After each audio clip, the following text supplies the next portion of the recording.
let me know if you guys see it. Yep. Okay. Confirming. All right. Thank you so much. All right. So once again, thank you so much for inviting me to be part of this very wonderful event.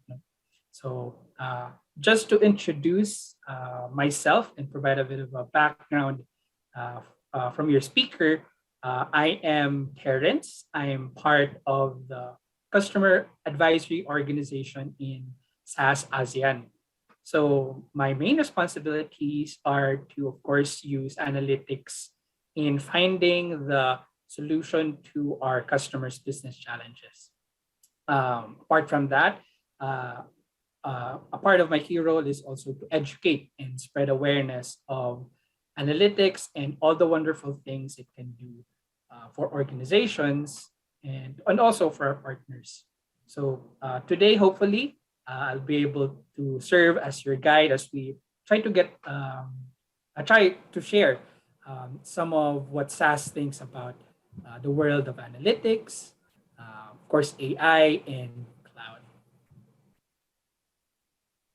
Right. So I actually kind of want to start off my session by just giving us a quick introduction to what how SAS rather defines artificial intelligence. And the truth is, while there are many definitions really as to what exactly constitutes a system to be artificial intelligence, but simply put, AI is simply the science of training systems to emulate or act human tasks, right?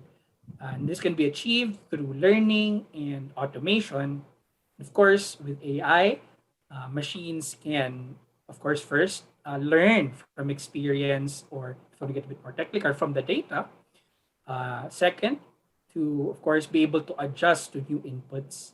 And then lastly, one of the main goals of AI is to accomplish very specific tasks without manual intervention. So if you've explored a bit of the analytics world recently, you might be familiar with AI, ML, and deep learning, right? So all of these buzzwords that have appeared in the past a few years now. So, but what exactly do they mean, right? For us organizations trying to employ analytics in our organizations, right? So, firstly, let's take AI first. So AI is just the umbrella term, right? It's simply we can define AI as a computer or a collection of computers that can perform intelligent tasks that are equal or more than what humans are capable of, right? And the way they learn to do these things is the process which we call machine learning. And machine learning comes in a ton of different forms, right? Um, Back then, a lot of these techniques consisted of the very fundamental techniques that have come from statistics, from mathematics, right? Because in essence, all of these machine learning models, these deep learning models that we have today, are in the background are just sets of equations and numbers that govern them. And deep learning, on the other hand, is a more profound form of machine learning. So if you're familiar with the term neural network, which is in itself a type of predictive model, deep learning simply refers to a neural network with many different layers.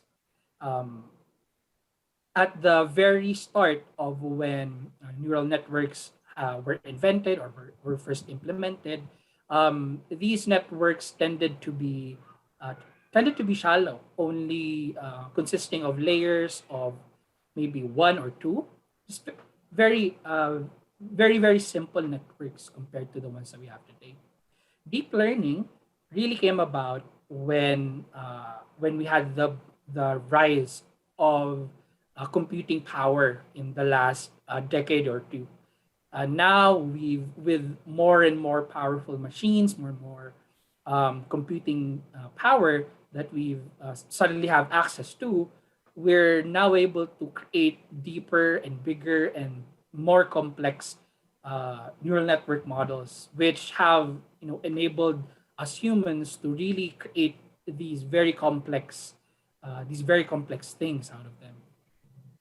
And as here in SAS, the company that I work for, actually, we've worked with some of these technologies way back before they were even called machine learning or neural networks back in the 1950s when our CEO Jim Goodnight originally founded our company. So that's a fun fact for you all. But essentially, AI, machine learning, and deep learning are all very much related to one another and are different forms of one another. Right. So another part of how people discuss AI today is actually how it can help us human beings, right?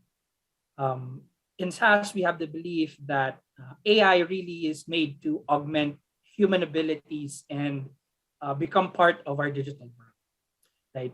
We with AI, we want to take the best parts of what humans can do, right? And humans are good at a lot of things, right? Such as having greater common sense, just our ability to have an intuition with regarding situations or things, our endless creativity, our empathy, and of course our very, very versatile minds that can adapt um, to very different situations, right? And combining these with what machines are good at, right? Which are crunching large amounts of data, right? And of course, we know today that data is the amount of data that is being generated is really a lot, right? There's a saying that half of the data that the world has today was generated in the past year or the past 2 years. And that's really true. And that's a trend that uh, we've seen be true for the past few years, in the past decade, right? And another thing machines are also good at is doing these very complex mathematical calculations. Something that us humans, although yes, there are some that can do these very complex calculations with just their minds, but the vast majority of us would need some sort of tool like a calculator or like a pen and paper to help us with these complex calculations. But machines are very good at taking numbers, taking equations, taking operations, and just calculating whatever the result is, right? And then lastly is machines, because of machine learning, are very good at very good at understanding data and uncovering new results, right? And this is why in SAS we believe that if we take those two, the best of both worlds, right? As humans being able to answer any complex question with the help of uh, the technology today to answer these very big complex tasks, we can combine those two and build a holistic AI that can help us move mankind forward with technology. Okay.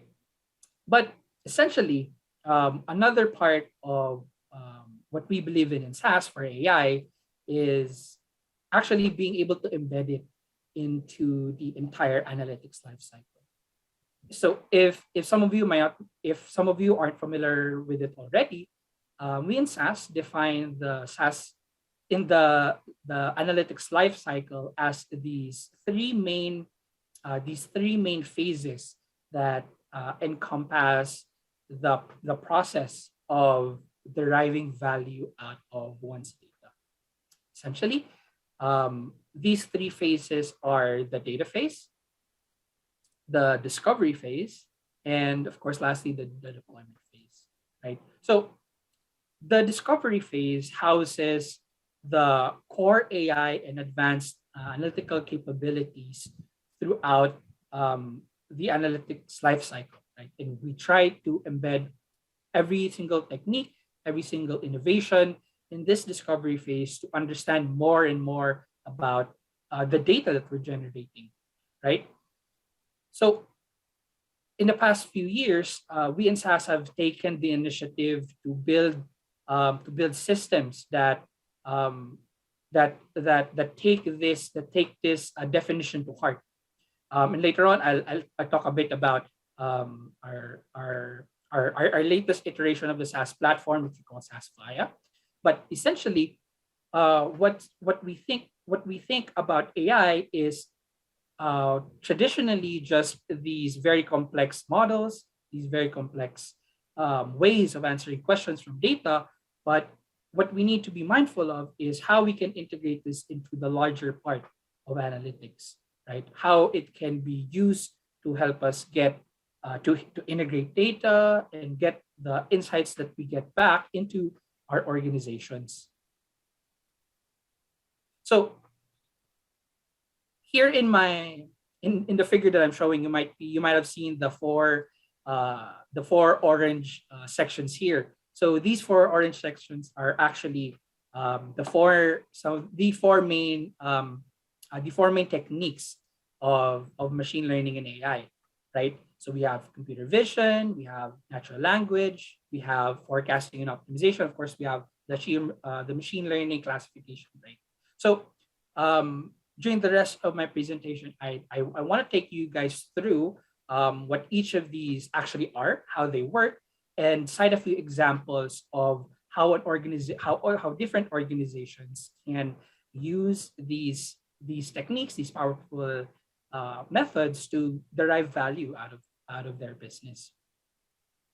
So the first AI technique, and probably the most popular one, is computer vision, right? So computer vision is a branch of machine learning where we try to imitate the way as humans comprehend an image, right? So computer vision is mainly used to solve very complex problems, right, that relate to data, right? And it's basically, it takes a lot of models in layers that work together to analyze the many different patterns that comprise an image, right? So it could be how dark certain sections are, how the different sections relate to one another,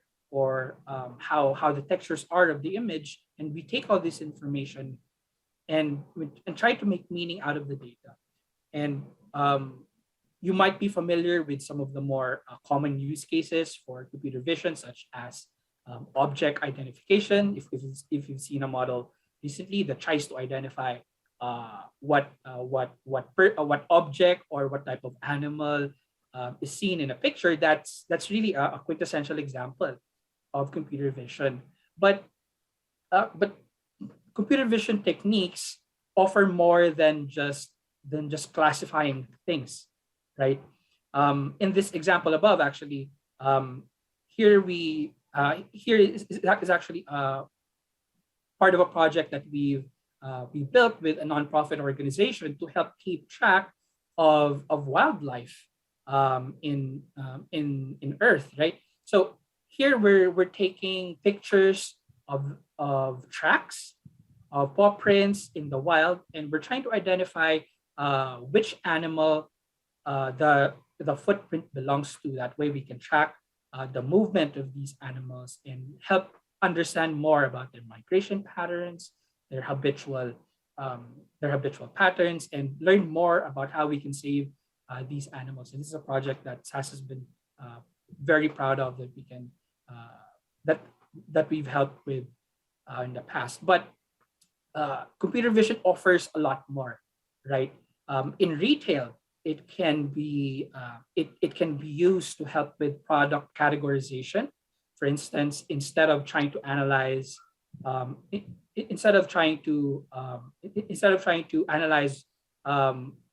each individual item, we can use computer vision to kind of help us tell which products might fall into the same category based on particular rules that we set, right? It can also be used for safety and maintenance detection, right? If we're trying to survey a particular area, if we're trying to understand some defects in the workplace, or better yet, try to prevent things from happening by examining the tools, the infrastructure that we are building or working with. We can use computer vision to help us improve workplace safety, right? Another good example that I'll be able to show later is actually how computer vision is very widely used today, trying to be widely used today in medical applications, right? As well as, of course, another part is better security with facial recognition, right? And that's something that has been a bit more developed in the past few years. So, right. So biomedical imaging has become really one of the largest drivers for healthcare in terms of data growth, right? In the US alone, this field has generated terabytes of data annually, right? And that's in just in the US. And with computer vision, we're now able to examine underlying anatomical structures in medical images, right? By looking at exquisite 3D renderings of the human body, essentially, right? And when we combine these with other data analytic capabilities, right? Organizations are now absolutely empowered to assemble these end-to-end solutions uh, to significant image-based healthcare problems, right? And the example I'm actually showing you is we're trying to classify malignant and benign tumors in the lungs that here we use actually CT scans or computer tomography images. And with the help of annotations from a medical expert, such as a radiologist, we're able to help identify locations, right, of possible tumors that appear in the image. And this is something that SAS has accomplished with the help of healthcare organizations in the US. Another example of an application of computer vision is actually in the manufacturing process. Here, a glove manufacturer in Malaysia, we've helped them try to examine how computer vision can help them identify problems during the manufacturing process of gloves. And by using images that come in real time, we're able to look at um, a lot of gloves and examine them visually using machine learning models and computer vision to help understand one, are there any defects, and two, what are some of the drivers that have caused these defects, and what type of defect it actually is. From then, we can try to formulate some of the root causes that came about and brought forth these defects. And then lastly, in the area of surveillance and smart cities, right? Computer vision can also be used, first, to track objects in real time. And this is a study that we did with the help of one of our customers in India that wanted to track these auto rickshaws. So in the Philippines, these are like the tricycles, right? Because they want to track them because they've been experiencing a lot of malicious behavior, like blocking intersections, causing unnecessary traffic when they weren't even allowed to be there in the first place. So they wanted some sort of they wanted some sort of system with the help of AI to kind of identify these repeat offenders, right? And really, these are just a few of the examples of what computer vision is capable of. But essentially, think of computer vision as solving a problem through the use of images or videos. Essentially, you can apply this to any business challenge that you have that might be that might be remedied using the kind of data that would relate to that would relate to images or videos. Okay, so if computer vision is to images, then natural language processing in turn is for text and free form strings, right? So natural language processing really is a type of technology that enables us to understand interactions and communications between humans and machines, right?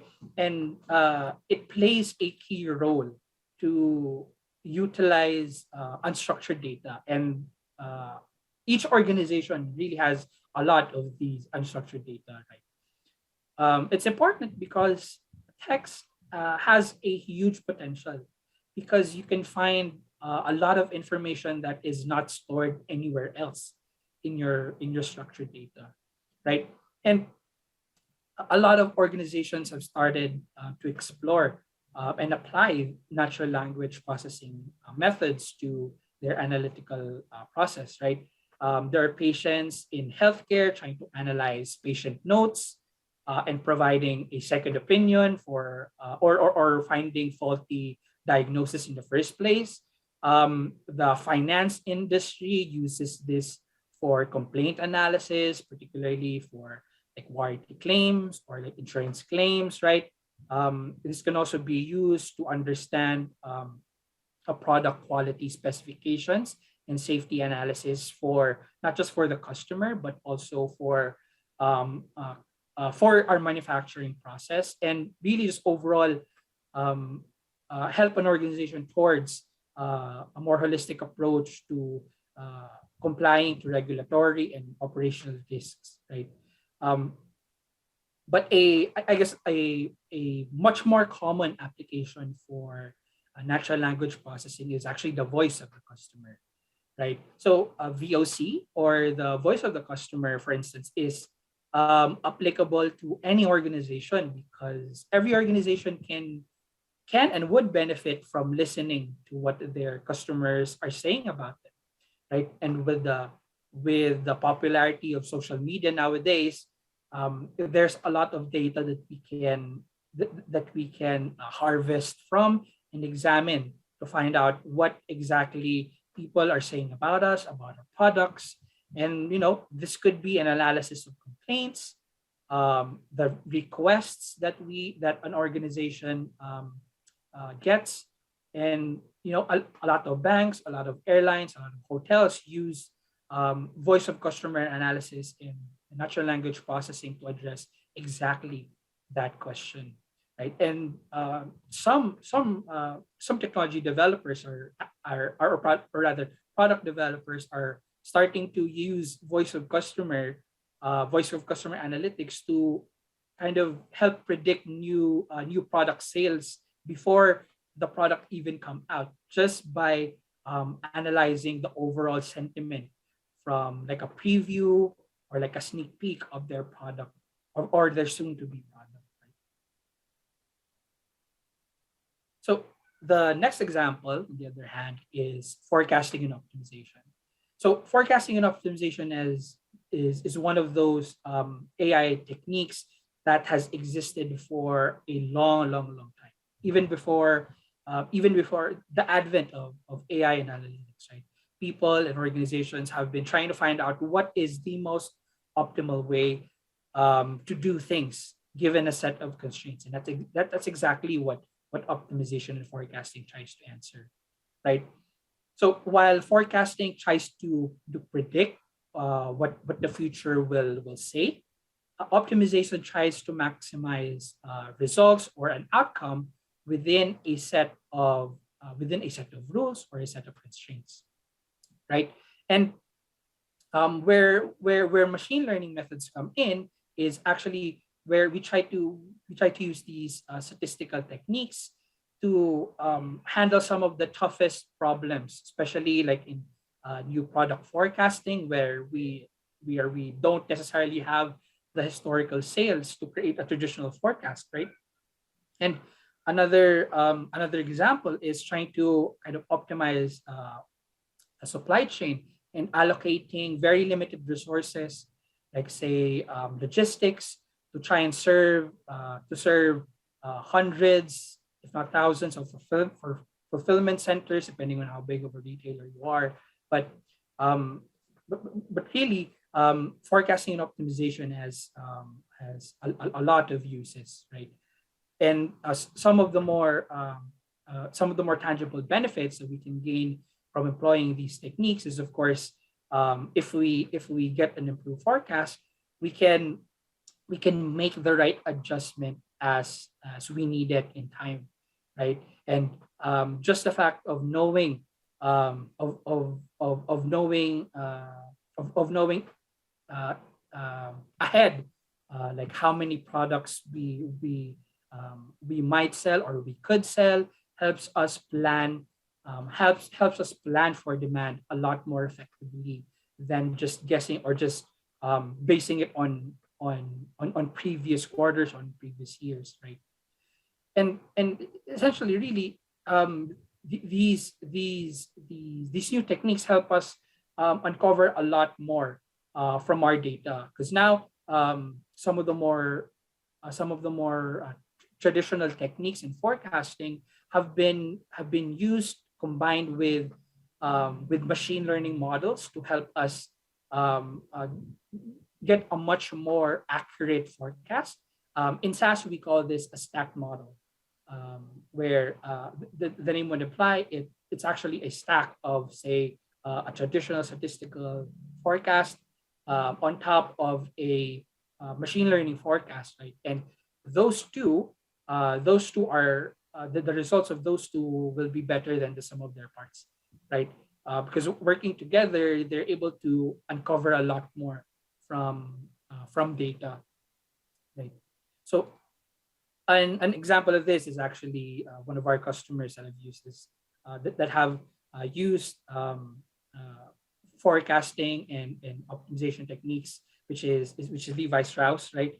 They've actually used some of our solutions to plan for demand better across their entire collection of stores, and help gear their supply chains towards the preferences of whatever their customers need it to be, because um, uh, the demand for products can differ a lot on a store to store basis, much less if we go from country to country, right? So they found that using more advanced techniques, they were able to better create um, customer assortments, better optimize the supply chain, and overall just run a better retail business as a result.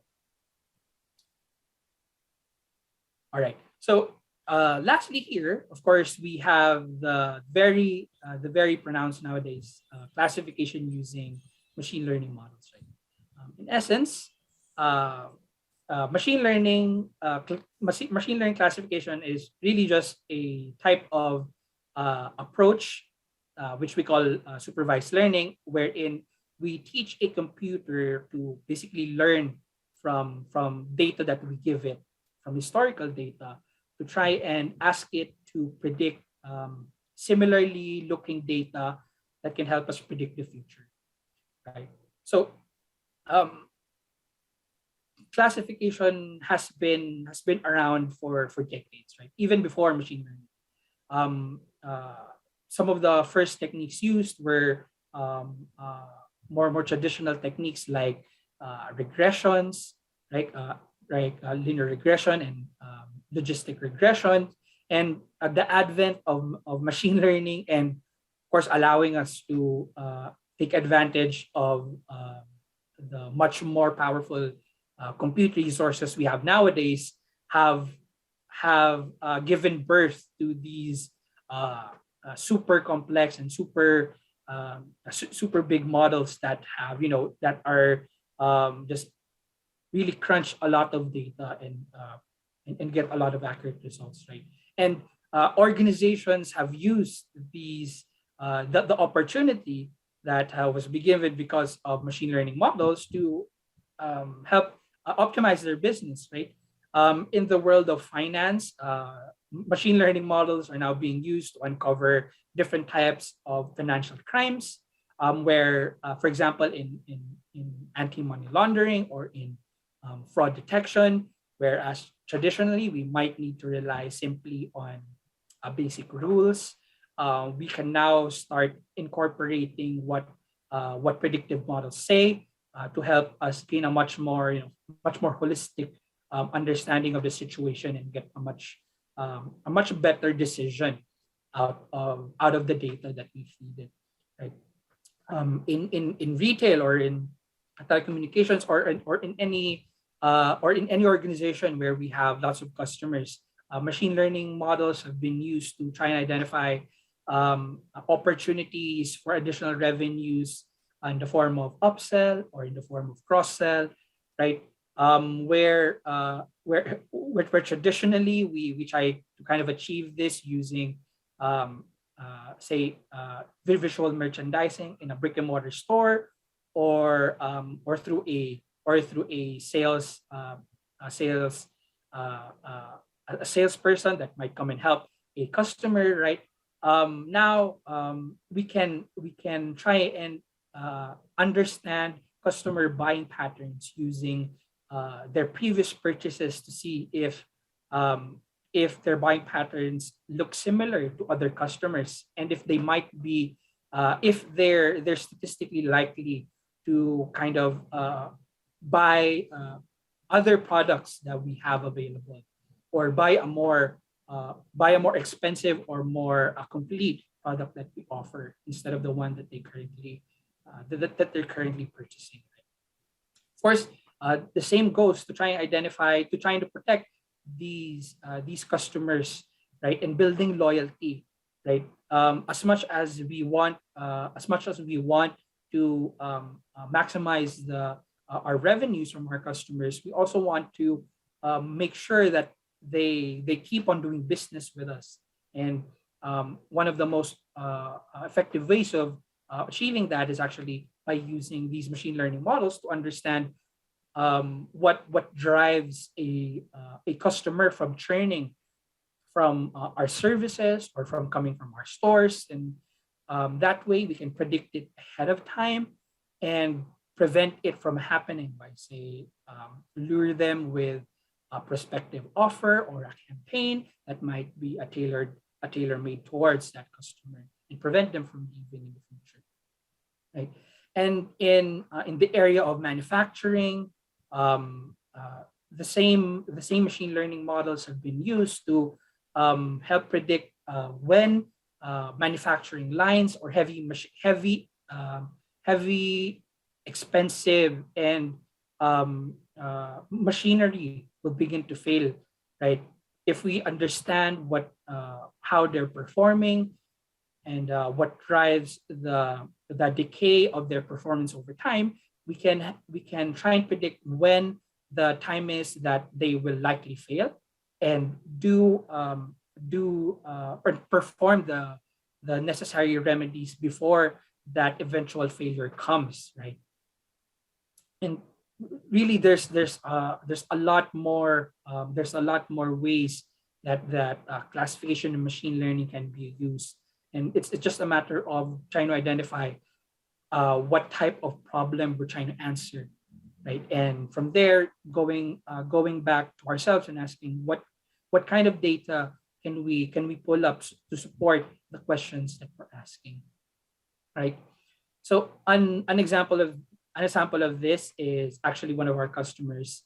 one of our customers, which is Volvo Trucks, which have taken the concept to a more advanced level, right? Where they take the models that they built using SAS to and embedded it in the products that they sell, particularly their trucks, and they sell this as they sold this as an additional service because they were able to achieve that because these models that they embed are able to tell not just Volvo but the actual operator of the truck or the driver or the owner when the most likely failure is, or if they're experiencing some form of performance decay, right? And with that information, they're able to they're able to tell the driver in advance and give them a message like, hey, we detected that this that some anomalies are happening. If you want this to be checked out, you can head to the nearest nearest service location, and they'll be able to serve them. They'll be able to serve them there just by analyzing also the data that the model was able to turn up.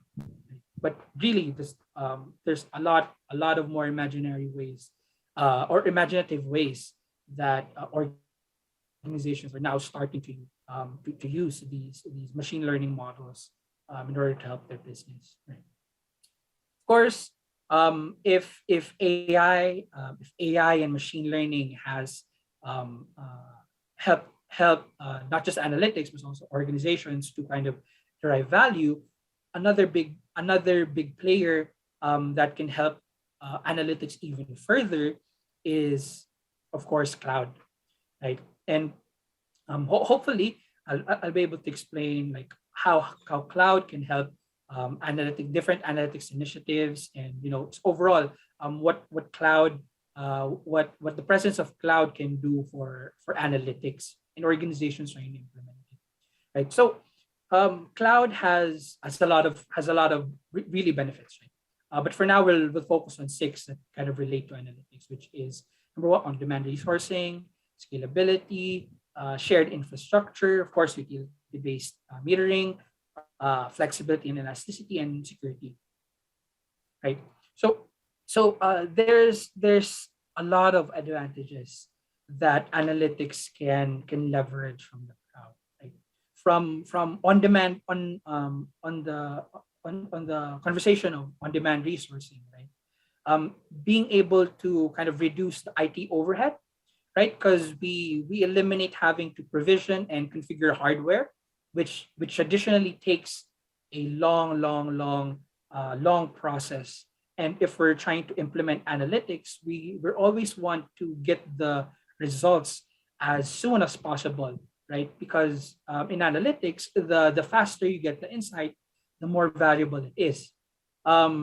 Because if we spend months or years trying to analyze something, by the time we get to the eventual answer, the insight might not be relevant anymore because the data is already passed, right? Therefore, we need to do another study again, right? So this is why agility is very important and something that cloud can help us with specifically, right? On scalability, right? Being able to upscale or downscale the resources that you need allows different organizations to cater their analytical environments depending on what type of resources they need currently, right? Of course, there are times where we will need all the resources we can get if we're trying to build, if we're trying to train a very complex model, or if we've got a lot of analytics use cases that we're trying to implement. But sometimes we also don't need that many resources, right? And having the scalability in cloud allows us to kind of rubber band the environments that we need, right? Let's get more resources as we need them, and spin down some resources when we don't know we need them, right?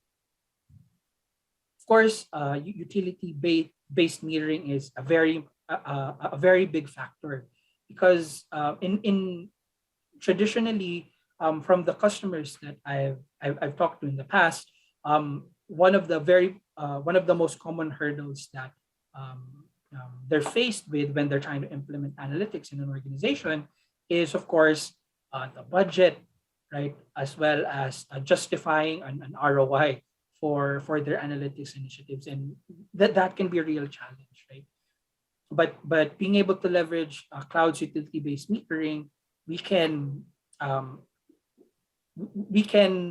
pay only what we really need and not commit ourselves to buying uh, uh, a lot of servers or a very big machine to handle our analytics, when where in the future uh, we might need to scale down in terms of the resources that we need. But essentially, and the last thing is about flexibility and elasticity, right? Of course, I talked about the the advent of data growth that is present today, right? The truth of the matter is there's a lot of data that's being generated, and with analytics, the more data that we have, the more powerful the insights that we can get. And that's why we want to analyze as much data as we can, if possible, right? And this is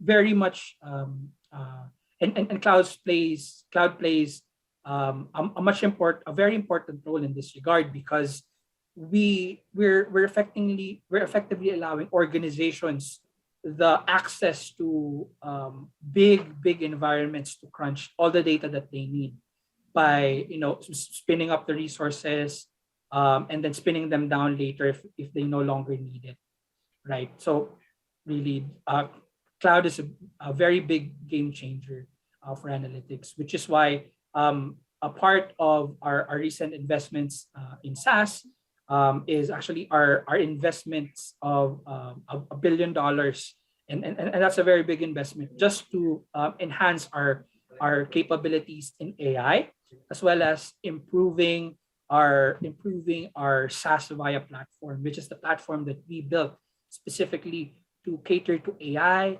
and cater to the advantages of the cloud, right? But I think, yeah. So essentially, that wraps up my presentation. To sum it up, analytics and AI is really here to stay. It comes in a lot of different forms, but it starts with answering.